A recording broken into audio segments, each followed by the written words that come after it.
We started the year with no boat show, but sales were very strong and they kept going all through the spring again without even the spring boat show. So there's still strong interest. Most of our sales though were on the used boat side. And it's ended up being basically a used boat year because all the new production was already accounted for before it even arrived at our docks. And so that leads to some of the problems that we see we're going to be facing in the year to come, of course, will be the supply side. Most of the manufacturers are telling us we can take orders, but there will probably a late 2022 delivery, maybe even into 2023. And that's with most boats that we represent. The other major concern that we're all facing is, other than the luxury tax, but that's another story, is the lack of moorage in the lower mainland Vancouver Island area. Due to COVID restrictions in the United States, we lost used to about 3,000 or 4,000 slips, and everybody came into the Canadian side to bring their boats back here. Hopefully that may change. Hopefully they'll allow more Canadian boat owners from the southern suburbs to keep their boats down there and take off some of the pressure for new boaters who want to get into boating. And that's what we're still seeing. We're still seeing people coming or phoning that are relatively new to boating, and they've decided again for reasons of the pandemic and the economy that they will spend the summer again in 2022 in BC and cruising in these waters, and that's what we want to see.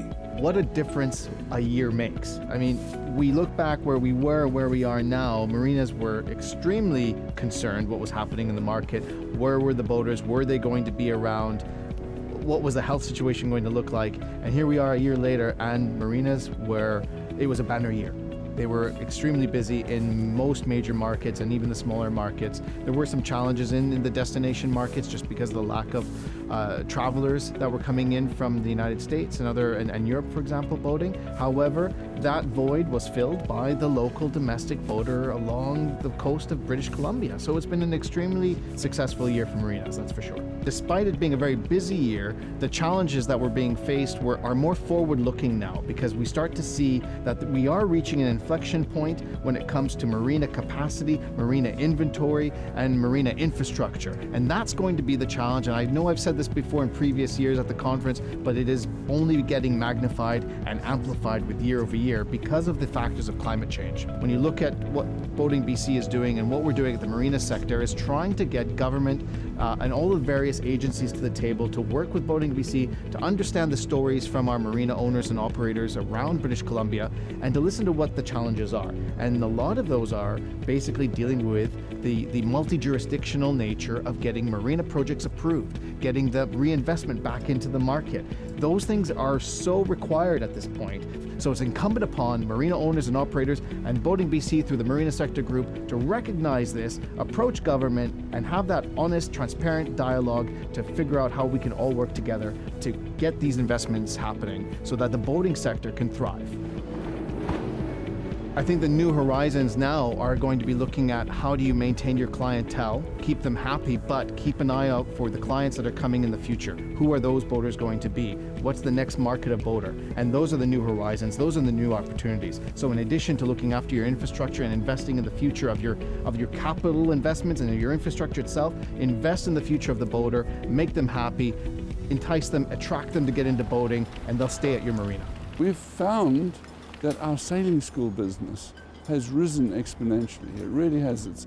To charter a boat, you have to be at the coastal skipper equivalent.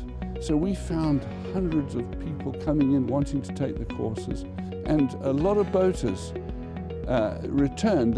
Boaters that from years back that haven't sailed for a while thought, well, they'll go out and rediscover our cruising area, and the results were remarkable.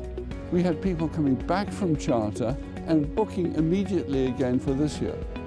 So we were delighted that a new market opened up of locals. The owners of charter boats were making some good money because the fleets were full, and full of enthusiastic people meant that they got more money than they've ever realized before. So it was lucrative. When it does normalize, we've got to really capture those people that came to us. I know there was a lot of pent-up demand. I know we were very lucky to get that extra business. But the whole lesson to be learnt is we must learn how to maintain that.